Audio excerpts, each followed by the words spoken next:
अस्सलाम वालेकुम। मैं मुसलमान हूँ, अल्हम्दुलिल्लाह मैं पाकिस्तानी हूँ और कश्मीर मेरा है। बात यह है कि हिंदुस्तान को अब इतनी जिल्लत और रुसवाई के बाद ये समझ लेना चाहिए कि जिस कश्मीर को वो कश्मीरियों का कब्रिस्तान बनाना चाहता है, अब वो वक्त बहुत करीब आ चुका है कि यही कश्मीर हिंदुस्तान का शमशान घाट बनने वाला है, जहाँ हिंदुस्तान खुद अपनी ही चिता को अपनी ही अग्नि से राख बनाने वाला है।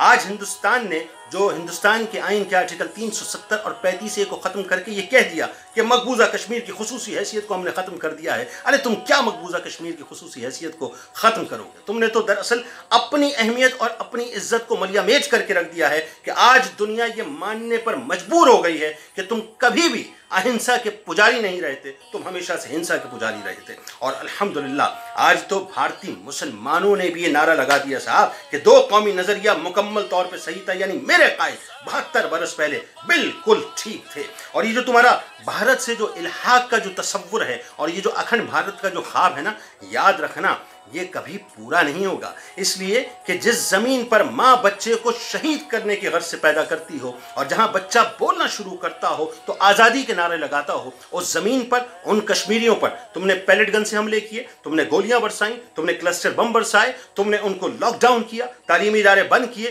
कर्फ्यू नाफिज किया, उनके मोबाइल फोन बंद किए, इंटरनेट कनेक्टिविटी तक बंद कर दी और अपने पिलपिले सैनिकों को मजीद उनके ऊपर जो है वो तैनात कर दिया। लेकिन उसके बावजूद भी तुम उनके जज्बा आज़ादी को ना कम कर सके हो ना खत्म कर सकोगे। हाँ, एक और बात मैं कहना चाहता हूं, जो तुम्हारा शिवसेना का जो संजय रावत है ना, जिसको बड़ा शौक है कि हमने कश्मीर हासिल कर लिया है, अब हम बलूचिस्तान को भी हासिल कर लेंगे, तो उसको ये कह देना कि ये बलूचिस्तान तुम्हारे माता पिता की जागीर नहीं है, इसकी तरफ मैली निगाह से देखना भी मत। इसलिए कि पाक फौज तो बहुत आला और अरफा बात है, अगर इसकी तरफ मैली निगाह से देखा तो गयूर बलोच जो है ना, वो तुम्हारी ऐसी दुर्गत बनाएंगे, ऐसी दुर्गत बनाएंगे कि लग पता जाएगा। बस सिर्फ इतना कहूंगा कि न समझोगे तो मिट जाओगे ए हिंदुस्तान वालों, तुम्हारी दास्तान तक भी ना होगी, दास्तान होगी। कश्मीर जिंदाबाद, पाक फौज जिंदाबाद, पाकिस्तान जिंदाबाद।